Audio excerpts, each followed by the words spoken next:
Welcome. My name is Jane Paneer, and I'm chair of the Grants Review Committee this year. And along with my vice chair, Jill Fivecoat, we're going to be walking you through today's session.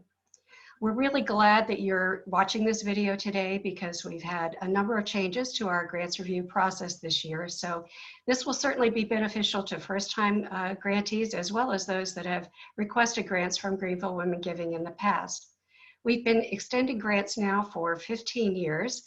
And over the course of that time, we have extended $6.5 million in grants. And it's certainly our intention and our hope that you receive a grant from Greenville Women Giving this year. So let's get started.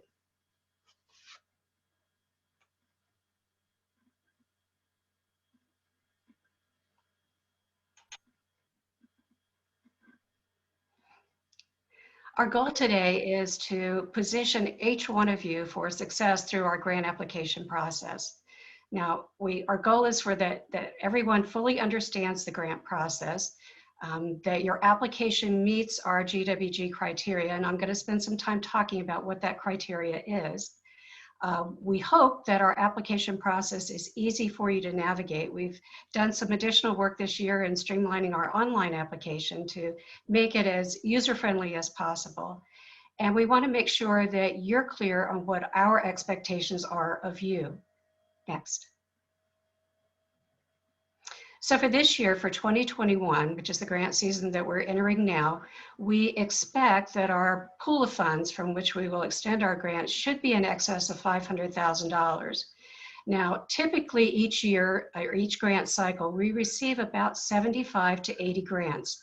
And generally speaking, we fund about 10% of those applications that we receive. So usually somewhere between 7 to 9 grants each year are funded through Greenville Women Giving. Next slide. Now, it also is our intention and our goal each year to fund at least one grant in each of our 5 focus areas. These areas are the arts, education, environment, health, and human services. Through our voting process, we will award the top ranked grant, or the grant that gets the most votes, in each of the 5 focus areas. After that, depending on how much we have in funds remaining in our pool of funds, we'll distribute grants until we use up those funds based on the members' votes, regardless of the focus area. Next slide. So I mentioned that we have some changes for 2021, so let me spend a few minutes talking about those changes. First of all, there's a change in the amount of grants that we're going to be making this year, extending this year. Up till now, we have extended grants from $50,000 to $100,000. But for this grant season, for the grants that we award in May of 2021, all grants will be for $50,000, not less, not more. So you'll want to apply for $50,000 for this year's grant cycle. Also in the past, we have extended both 1 and 2 year grants, but this year we're going to limit that just to 1 year grants. Actually, when you get to the online application process, you're going to find that the questions that ask about the amount of your grant request and the term are already going to be hard-coded with $50,000 and 1 year. The other major change that we've made this year deals with the scope of the grants that we're extending. In the past, we have extended grants for projects. So in other words, we have extended grants to fund new services or programs, or to expand your existing services and programs, perhaps projects for capital improvements. But it's always been on a project basis.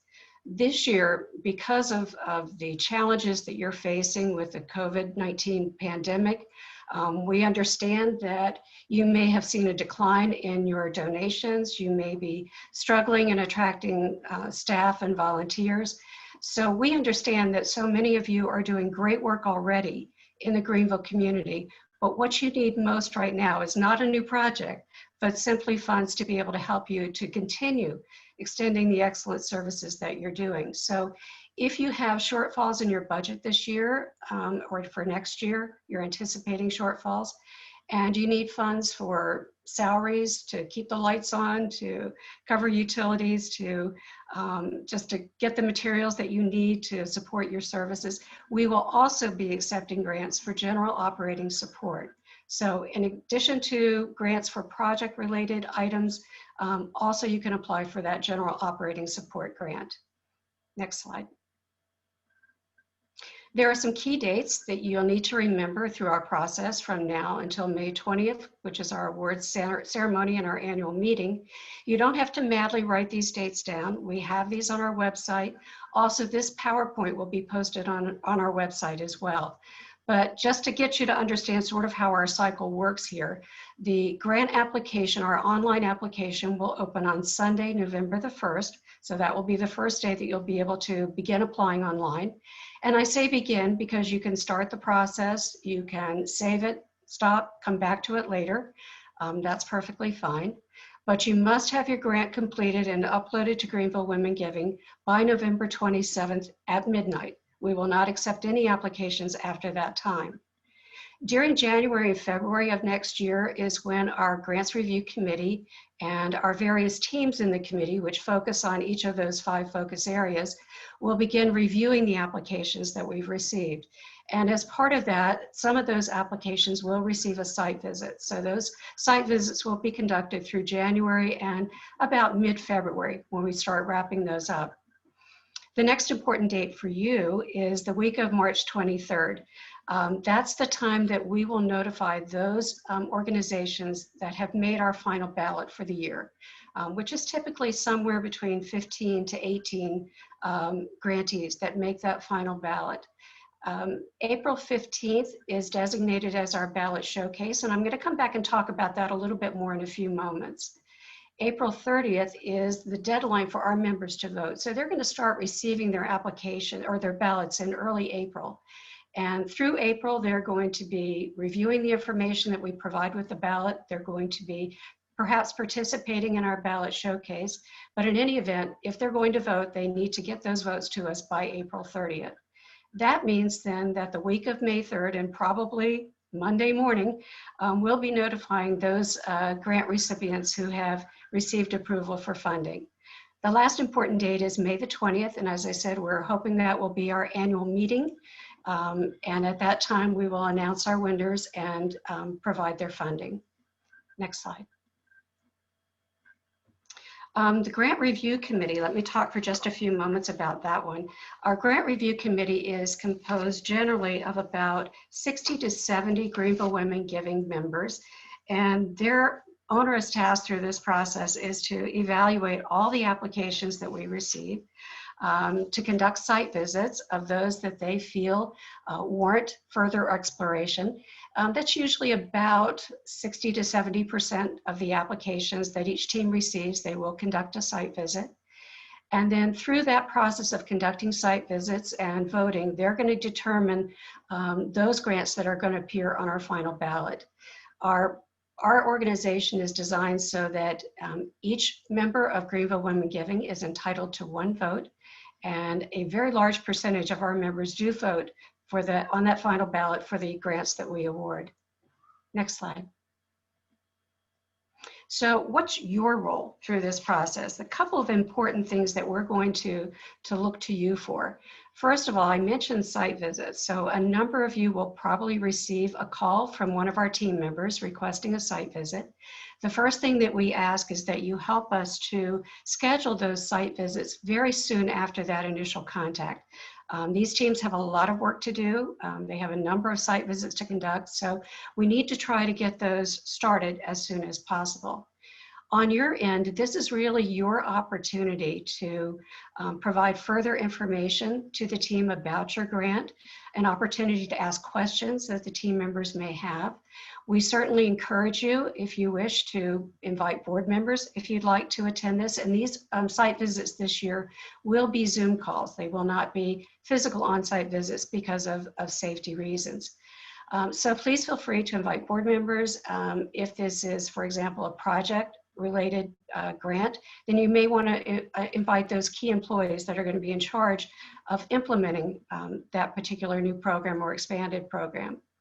On our end, we anticipate that from our team, you won't be faced with 10 or 12 team members staring at you through the Zoom call. You should see 2 or 3 members from the team who will address the questions that the full team has. and also, of course, take notes. You may also get an email from us after or a phone call after that site visit because there may be some additional questions or some additional information we may need from you. Also, please feel free, and you'll want to talk with your team contact first about this, but if you have a short video you'd like to show or a PowerPoint you'd like to use or some other type of material, please feel free to do so. Just coordinate with us first because we do have time limitations. The next thing that we will potentially need your assistance with is our ballot showcase. And as I said, this occurs in April. Traditionally, the ballot showcase has been a live face-to-face event where we invite those final ballot grantees to come to a location. We will have tables set up. You can set up a display, have handout materials. It's open to all of our membership to come and to meet with you, ask their questions, get a better sense of what you have to offer. We generally also offer you an opportunity to do a quick 2-minute overview address to the entire group about your project. We do have a couple of limitations that we've learned over the years are necessary because in the past we've had some tables that have done things that are just so entrancing that they've attracted all the attention of the individuals there while other booths have remained empty. So please, if we do have a live event, do not bring puppies. Don't bring wine or particularly scrumptious desserts. We want to have pretty much a level playing field for everyone there. It is entirely possible that this event this year will be remote. And so we will get in touch with you early to let you know how that will take place. We haven't done that before, but I'm sure it'll turn into a wonderful event. Next slide. So once you're awarded your grant, there are some additional steps that will occur at that point. The first thing is that we will ask you to sign a contract. This is a contract between your organization and Greenville Women Giving, and it's going to dictate the terms of the funding. We're also going to ask you to participate in a short video that we will show at our May 20th annual meeting and awards ceremony. If we have that as a live event, we are certainly going to ask that you send a representative to the annual meeting to receive your check. If that's a remote event, then we will get with you about how that's going to happen. Once you have received your funding, you will then be contacted by a member of our Grants Assessment Committee. And I'm going to talk a little bit more about this after Jill does her portion of the presentation. But the Grants Assessment Committee is going to be your liaison through that grant process. The next thing we're going to ask you to do is to publicize the fact that we awarded a grant to you. And we have one of our board co-chairs who will be in touch with you after your funding, and she will work with you on creating a press release to announce your winning of the grant. And then last of all, to complete your Greenville Women Giving grant requirements by the agreed date. Since we are only doing 1-year grants this year, that agreed date would be June 30th, 2022. Next slide. So let's talk for a minute about which organizations are eligible to apply for grants. First of all, you must be a 501c3 tax-exempt agency, or you have to be under the umbrella or the auspices of a qualified fiscal agent. For example, Greenville Women Giving, we operate under the umbrella of the Community Foundation, and many of you may have a similar type of structure. You may also be a unit of government. That could include schools and hospitals as well. The next thing is you must be either located within or offering services to the residents of Greenville County. Let me talk about that one just for a few minutes because we often get a lot of questions about this one. It may be that your organization is located outside of Greenville County, but perhaps Greenville County is one of the counties that you serve. That doesn't automatically eliminate you. It does mean, however, that any funds that we provide to you must be allocated solely to individuals that reside within Greenville County. So for example, if you service Spartanburg County and Greenville County, you're going to have to be able to demonstrate to us that the funds we provide to you are only used and allocated for services in Greenville County. The other question that we're often asked here is, what if my organization is in Greenville County and we primarily provide services to residents of Greenville County, but it does happen on occasion that we may have a couple of individuals from outside of the county who seek our services. For example, we see this often with charter schools where their primary constituency is Greenville County, but they may have a couple of children from outside of Greenville County who attend. As long as that number of individuals outside of Greenville County is really an insignificant percentage of the total number of individuals that you serve, that also would not preclude you from applying for a grant with Greenville Women Giving. The next thing is if you have previously received a grant from us, you must have completed that grant. And by completed, I mean that you must have used the funds that have been provided to you according to the schedule in your contract, and also that you have submitted a final report at the end of that period and received approval to close out that fund from our Grants Assessment Committee. Once that's done, then you're eligible to apply for another grant during the next grant cycle. And then last of all, your organization must be non-restrictive and non-discriminatory. So in other words, you need to service or provide services to those people who qualify for your services without regard to their race, their color, gender, and so forth. Next slide. So from a funding perspective, Greenville Women Giving does have certain priorities. First of all, we want to make sure that we fund grants that address a clear and documented need. So this is something you want to pay particular attention to, and Jill will instruct you on this as you go through your online application process. We also want to ensure that the grant that you're requesting aligns with your core mission, and we're going to ask you in the application process to provide your mission and vision statement for us. We want to ensure that you can demonstrate measurable results. So again, as part of our application process, we're going to ask you to identify your outcomes, your action steps, and Jill will go through this in great detail, but also how you're going to measure your results to demonstrate that your grant has been successful.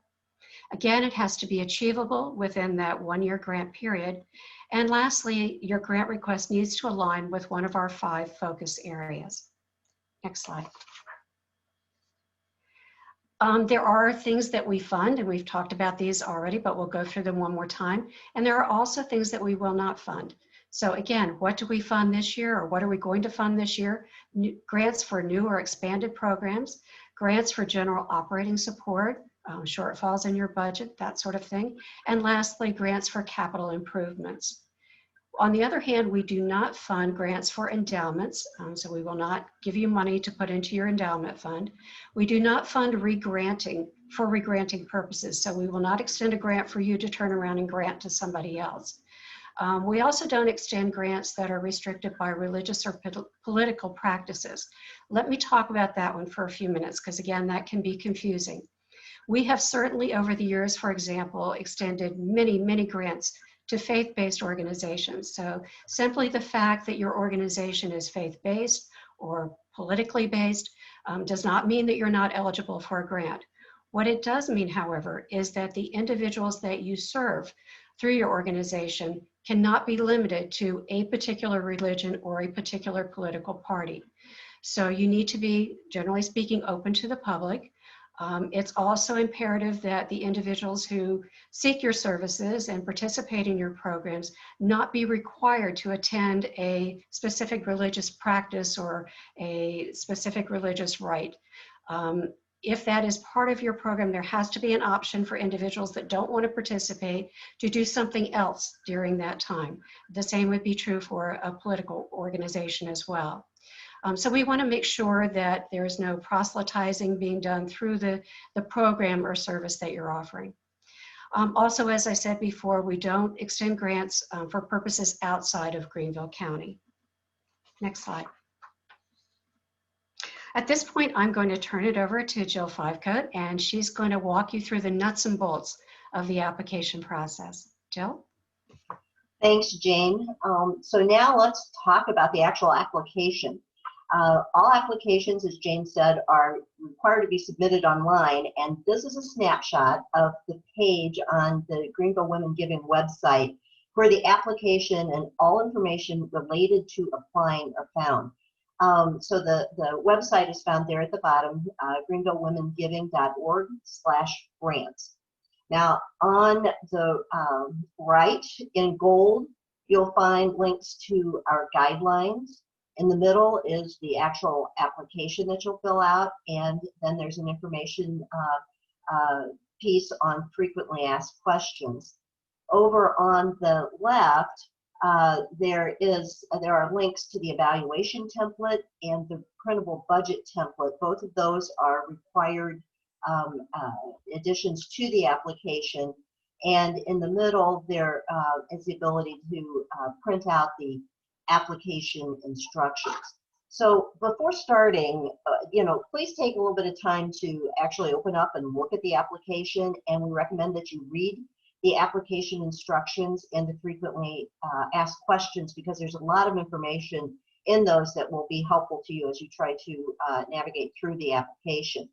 As Jane said, the deadline for submitting the application is on Friday, November 27th at midnight. However, we highly recommend that you don't start working on this at 11 p.m. on the 27th.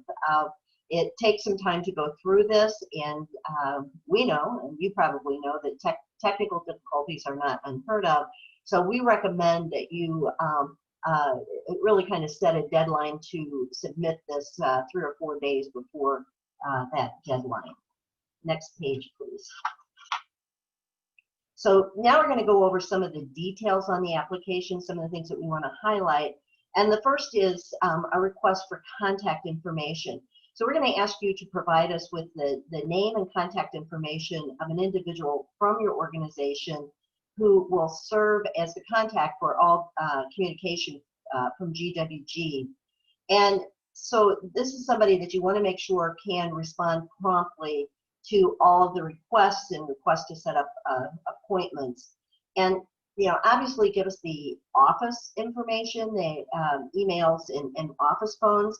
But in this day and age where people are working remotely, if it's possible, we'll keep it private, but we would like to have cell phones and personal emails just so that we can make sure that we are able to get in touch with people. And very important, if this contact changes at all during the grant process, please send us a notification at greenvillewomengiving@gmail.com. When this process gets going, sometimes things can move quickly, and we want to make sure that we're able to give you, contact you and give you as much time as we can to get responses back. Next slide. So the next item is the project title, and while this might seem like a pretty routine item, it's very important, so we want to go over it. The grant title is actually what's going to be listed on the final ballot that goes to all of the GWG members for voting. And for many members, the ballot may be the one and only time that they see your grant request. So you want to make sure that your title is descriptive and allows all GWG members to immediately understand your request and the results that you hope to obtain.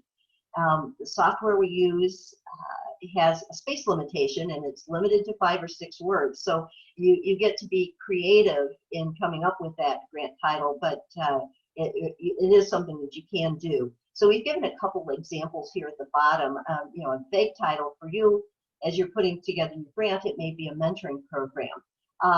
But a better title, which is more descriptive, could be teaching life skills to the disadvantaged. It tells a lot more about that project. So on the next slide, we're going to talk about project partners. You'll see throughout the application reference to project partners, and it's often paired with the term where applicable. So this year, GWG will fund core mission grants that are either related to a project that you're pursuing, or funds are available for operating expenses. If your grant is project related, then we're interested to see what partners you're working with to successfully implement your project and what roles those partners will play. So focus on those partners who will play a significant role in ensuring the success of the project. Some examples might be other funders who give you significant funds, organizations that help you measure the outcomes of your grant, partners who refer clients to your program. If you're requesting operating expenses, then project partners or your partners are not likely that involved. On the next slide, please. Okay, so now we're gonna, in the next couple pages, we're gonna spend some time going over the grant budget template, which is a required part of the application. And it's a very important form, and each year organizations have questions in completing it. So let's review this one in detail. This is a blank copy of the template, and at the top you will add your organization name and the grant title. And from there you can see that there are 3 sections on this form. The first top one is cost / expenses / budget shortfalls. This section will allow us to understand the full scope of what you want to achieve. So if your grant request is project related, you will have costs and expenses related to the completion of that project. If you're requesting operating funds, this will show us the full amount of any budget shortfalls that you anticipate that you're trying to cover. Many times the amounts listed in this section are for more than the GWG grant request, which, as you know, this year is $50,000. For example, if you have a project, you might want a new roof that costs $100,000, and you'll request that GWG fund a portion of that cost. Or you might have a budget shortfall of $150,000, and you would request that GWG cover a portion of that. So we ask you to break out detailed components of that request, and we'll give you an example of that on the next slide. So the second section of, oops, sorry, yes. On the next section is funding sources. And in this section, we ask you to identify all sources of funds that you anticipate receiving to make sure that your grant is successful. So who else is going to be involved in providing money? Are there other foundations that will provide funds, or do you anticipate using some of your own money to help cover all of the costs? Under status there on the right, let us know if the funds have been requested. Obviously the GWG fund will be a request, but sometimes you might have committed funds, you might have already received some of the funding. And the information in that section is going to give us the ability to understand how likely it is that all amounts are going to be received to cover the full cost of your request. The third section is the expenditure of GWG funds. And so for the $50,000 that you're requesting in 2021, we want to see a detailed breakdown of how GWG funds are going to be used. Will the funds be used to pay rent or utilities? Will the funds be used for marketing? Are you requesting new books or instruments? If so, how many books? What kind of instruments? So give us the detail of what that, how that $50,000 will be spent.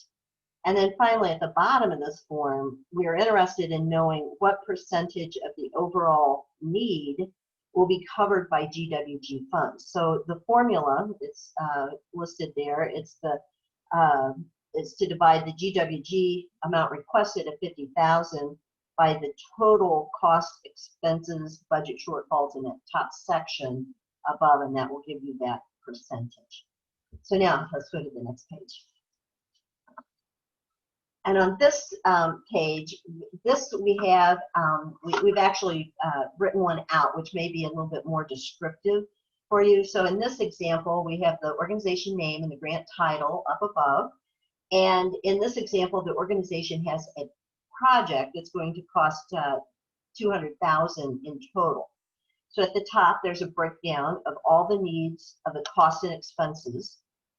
And in the middle, we show that the organization is requesting $50,000 from Greenville Women Giving and has received funds from 2 other donations that will cover the full $200,000 requested. In the third section, there's a detailed outline of all the items that will be obtained with the $50,000 grant from Greenville Women Giving. And so we've actually listed out all the different components that add up to that $50,000. And then there we have our percentage. If you take the 50,000, divide that by the 200,000 in the of total cost, expenses, and budget shortfalls, you're asking Greenville Women Giving to provide 25% of that grant. So if you're using something, the same form, and you have a budget shortfall, you know, the top of the budget shortfall might, the top section might outline what you need for salaries or utilities or rent. You know, and again, in the middle, the sources where you would have anticipated funding. And, you know, at the bottom, what would you need from GWG to meet that budget shortfall, and outline that and you know, break that out as to what those needs are. So let's go to the next slide. You will also be asked on one of those links to fill out an evaluation template. And this slide shows you the, at the top there, planned outcomes, action steps, timeline, and performance success indicators is an actual copy of what you see on that form. Planned outcomes define what will be achieved with your grant. Action steps show how you will achieve those planned outcomes. The timeline outlines step-by-step the plans that you will take to complete the grant during the one-year grant period. And the performance success indicators will describe what markers you will use to prove that your grant is successful. Now, when completing this evaluation form, we ask you to be very specific and provide details. We want to see numbers and we want to see dates. Now, for example, if you're expanding a program, give us dates on when a new curriculum is to be completed, a date when you anticipate hiring a new staff member and having that staff member trained. Give us dates for marketing and recruitment of new clients that will receive your services. And specifically, how many clients or new clients will be served, and the dates when any expansion will be complete.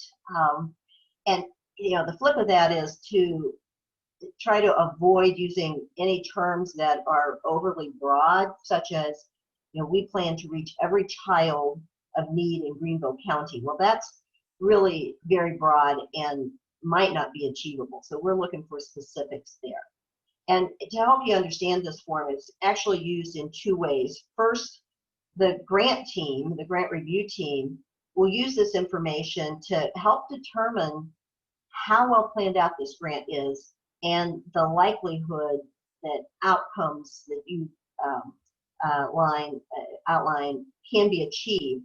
And if the grant that is funded, then the next thing is that this form is used for the grant assessment team to use the to look at the metrics that are outlined and determine how the grant is progressing and whether it's been successfully completed. The one final comment on this is that this form is, think of this form as an extension of your application, and it outlines your steps for achieving success. You know, make sure that the information on this form actually ties back to your application. Take a look at the application, and it should follow through on this form. And you know, we caution you from adding a new concept on this page, because that causes some confusion when you're trying to review that. Next slide, please. So now we're going to take some time and review the 5 focus areas that for Greenville Women Giving Fund grants. And as part of the application, you're going to be asked to identify the focus area that best suits your grant request. And it's important to note that when we ask you to select the category that best describes the nature of your grant, we're really looking for the nature of your grant and not the nature of your organization. So there's a distinction there. And you know, the identification can be a bit challenging, because a lot of times you get into this and you think, well, that could be health and that could be education. So which one best suits that? So We at Greenville Women Giving have had a lot of deliberation over defining these areas to make sure that they align with our mission. So let's take, on the next 5 slides, take some time to go over those. So the next slide, we focus on the arts. And here it shows that Greenville Women Giving supports grants that promote the creation of and access to and appreciation of the arts, and incorporates the arts as part of a multidisciplinary teaching program. So some of the examples are shown at the bottom: art education, or perhaps venue enhancements. Next slide, please. Under education, GWG funds grants that educate individuals for a productive life, complete through early childhood through higher education. We promote teacher and resource development and work to improve access to quality programs and training. So some examples on education are tutoring or after-school programs, job skills training, or literacy. Next slide, please. On the environment, we look to fund grants that protect, preserve, or rejuvenate natural resources, teach or encourage conservation and responsible use of lands, create, improve, or increase access to parks, trails, and natural areas. And the examples below are environmental cleanup, food sourcing, conservation easements, and parks. Next, we have health, and GWG supports grants that promote health and wellness, that improve services and provide increased access to high quality health care, reduce unhealthy lifestyles or behaviors. So things there include nutrition and exercise, focusing on drug and alcohol abuse. Mental health is an important component. We place animal welfare requests under health. So that's that one. And then finally, we have human services on the last slide here. And GWG supports grants that address basic needs for food, clothing, shelter, and safety. That also address social problems that impede the ability to lead a productive life. So some of those examples are food pantries and soup kitchens, domestic violence, shelter, housing, job creation, those types of programs. So that is our definition of those areas. So on the next slide, what we're going to talk about is that when you complete your application, you're going to be asked to complete 6 different sections that will outline all the information about your grant request. You're going to be asked to provide information on the history and purpose of your organization. You're going to provide a summary of your grant. You're going to outline what your planned outcomes are. Success management, how are you going to, how will you and how will Greenville Women Giving know that your grant has achieved success? How will the grant be sustained after GWG funds have been expended? And what makes your project compelling? That's a point at which you can really work to give us a compelling story about your organization, what the good outcome will be of the grant. Now you'll see the word limits on each of those sections, and you will be required to stay within those word limits. Nobody gets to go over them. The system will cut you off. So this gives you a chance to be creative on how you fill these out. And one of the things that we recognize is that some organizations have professional grant writers, others do not. And by keeping the word limits the same, it gives a more of a level playing field as to the people writing the grants, but it also helps the grant review committee in reviewing these grants to make sure they're comparing them properly. So let's go to the next page. There are several required uploads that we ask you to provide, and these are outlined here. We ask you to provide a copy of your IRS tax determination letter to let us know that you're a qualified nonprofit.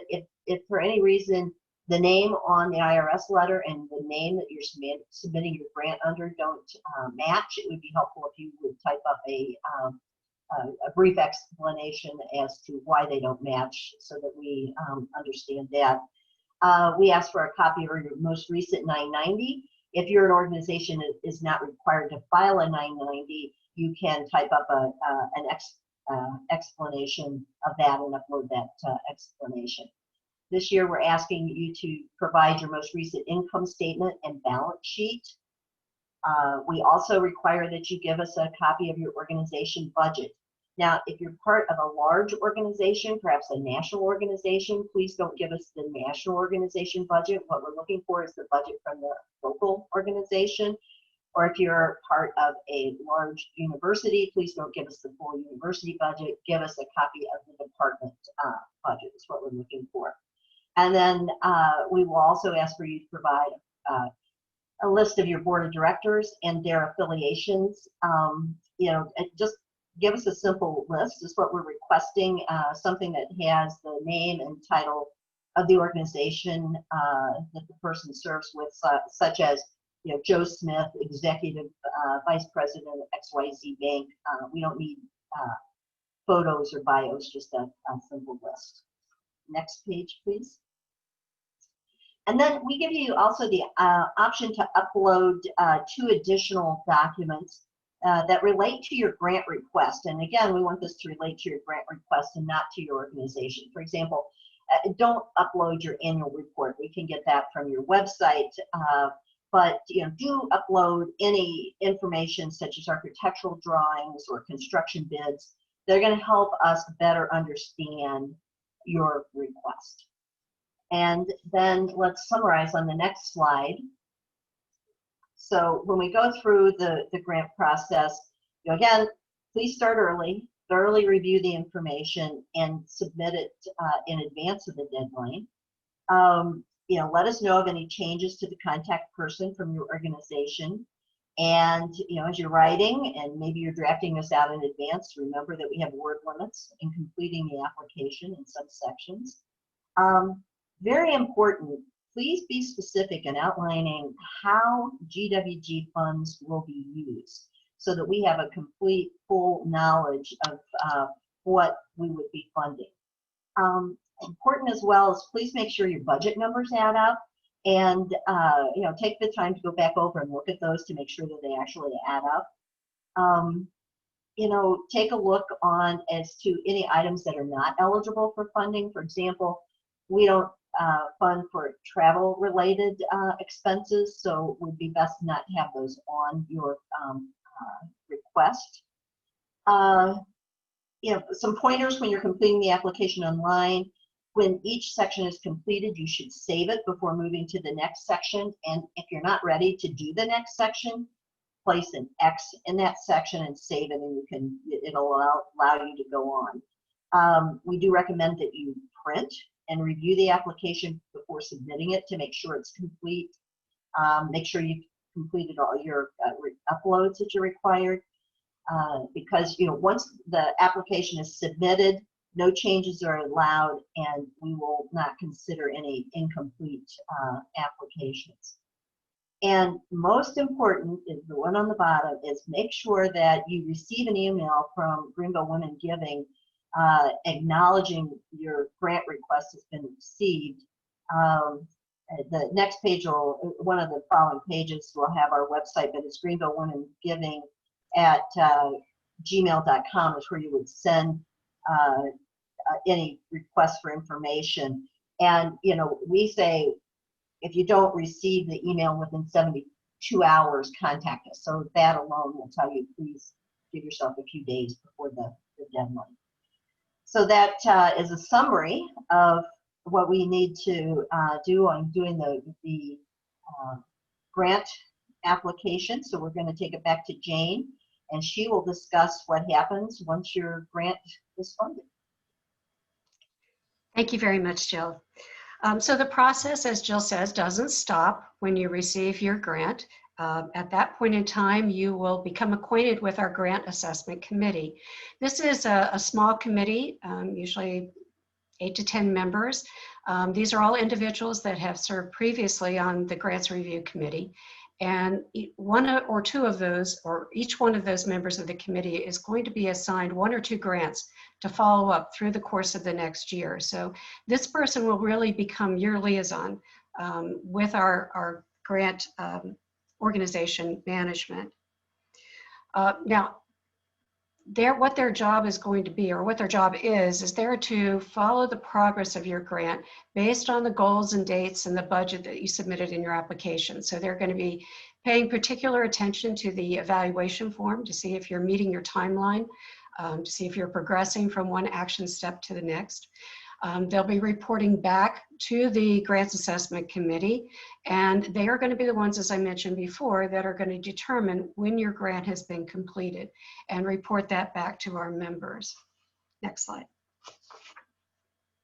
So as they go through this process with you throughout the year, they will be paying particular attention to the application that you submitted, to your budget form, as I mentioned, to your evaluation form, and also the contract that you signed with the Grants Assessment Committee, which identified the terms of the funding of your grant.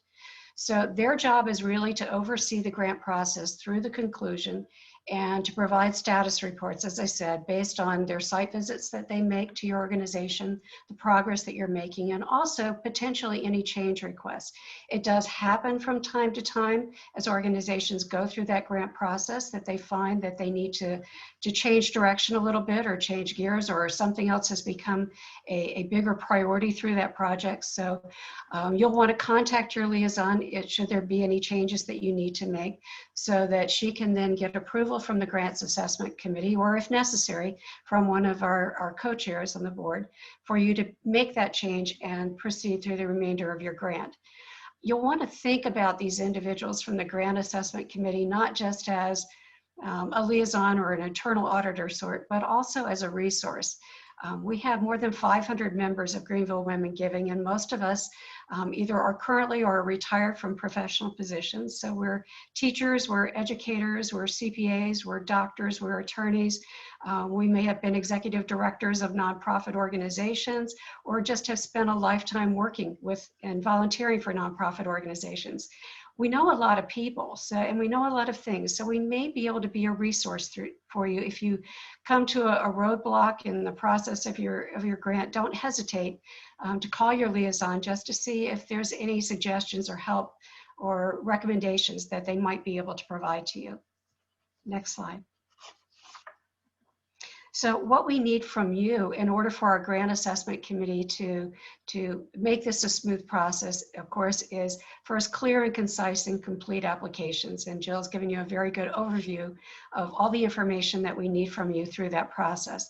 And then second, as I said, openness about any challenges. So please be candid with your liaison if you have perhaps experienced a loss of the person that was heading up the grant that may cause some time setbacks. Just let us know. Keep an open line of communication with your liaison through this process, so that together we can ensure that you are able to successfully complete that grant. Next slide. So to kind of sum up, this is what our grant cycle looks like. It actually begins with the donations that our Greenville Women Giving members make. Each of our members donates $1,000 to the grant pool each year. Once we have that pool, then we're going to start receiving our grant applications. Once we get the grant applications, they go through that grant review process. We narrow that down to a final ballot. All of our members have the ability to participate in that ballot. And based on the number of votes, again, funding at least one in each of our 5 focus areas, and then using up the remaining funds we have based on the next highest vote getters, we will award grants at our May 20th annual meeting. Following that, if you've received funding for your grant, you will then become a partner with our Grant Assessment Committee, who will follow you through the completion of your grant, at which time you'll file a final report, and receive approval from the Grants Assessment Committee that yes, indeed, you have met all the requirements of your grant. It is now considered complete, and you're eligible to apply again in the future. Next slide. So again, this is what our homepage looks like, and you can see the grant section at the top. That's where you're going to be living through this grant process, because it has not only the online application, but all the other tools that Jill highlighted for you. I want to thank you for the time that you've given us today. We certainly look forward to receiving your grant. There's a very important, again, email at the bottom of this, as Jill mentioned. That's Melanie Dixon. She is our admin and technical guru at Greenville Women Giving. So as you're going through the process, if you have any technical issues, you want to use that email address you see at the bottom there. Also, if you have any questions about eligibility or the nature of the grant that you want to submit, or other issues involved with qualifying, also use this email address headed to Melanie, and when she receives that, since it's not a technical question, she will forward that question to either Jill or myself, and we'll get a response back to you right away.